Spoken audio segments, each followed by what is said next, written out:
अच्छा, कंफ्यूजन है ये।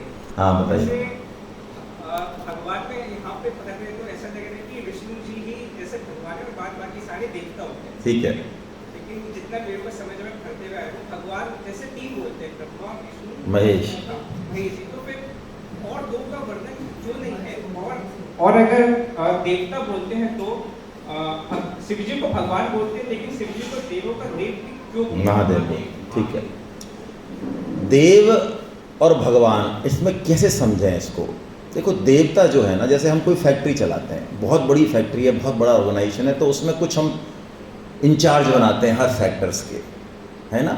तो वो सामान्य मजदूर नहीं है, वो सामान्य कार्मिक नहीं है, वो उनसे ऊपर है, उनको एक स्पेशल पावर है, लेकिन वो पावर किसी ने उनको दी है। किसके लिए दी है? जिससे कि फैक्ट्री का रेगुलेशन ठीक से चले। भगवान ही जब कण कण में है तो क्या भगवान देवताओं में नहीं है? देवता भी भगवान के ही रूप है, लेकिन उस रूप में वो मैनेजर के रूप में है। मालिक कौन है?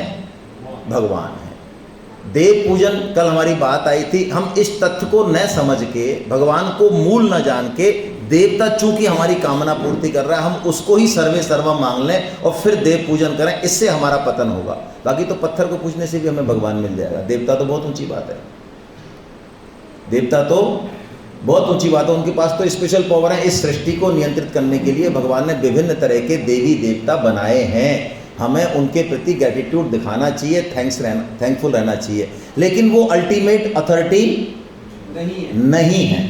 अब बात आई ब्रह्मा विष्णु महेश की। तो देखिए, इनमें यदि हम अभी पढ़ रहे हैं, अभी इसी चीज़ में पढ़ेंगे, 3 गुण होते हैं, सत्य, रज और।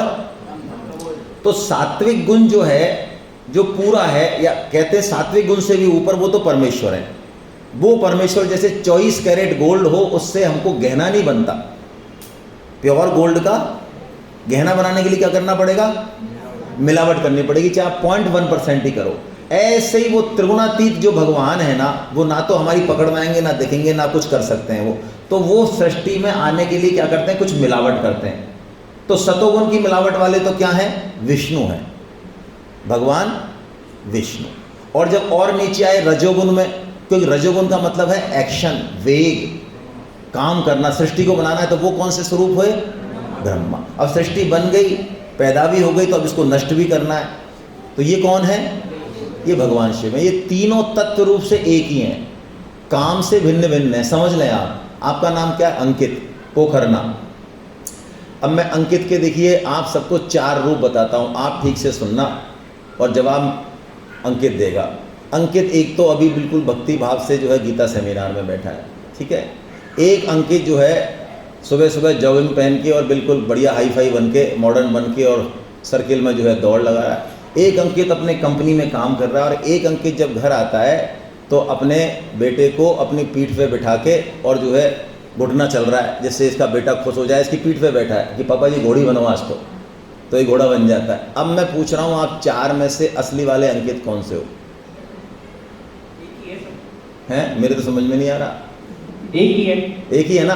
तो बस ऐसे ही है। जब मैं घोड़े वाले अंकित को देखता हूँ और ऑफिस वाले अंकित को देखता हूँ, तो मैं रिलेट नहीं कर पा रहा हूँ। हैं?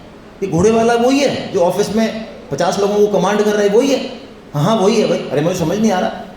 तो बस ऐसे ही भगवान विभिन्न अवतार ले रहे हैं विभिन्न काम करने के लिए, लेकिन वो तत्व से एक ही है। ठीक है, क्लियर हुआ? चलिए, हरे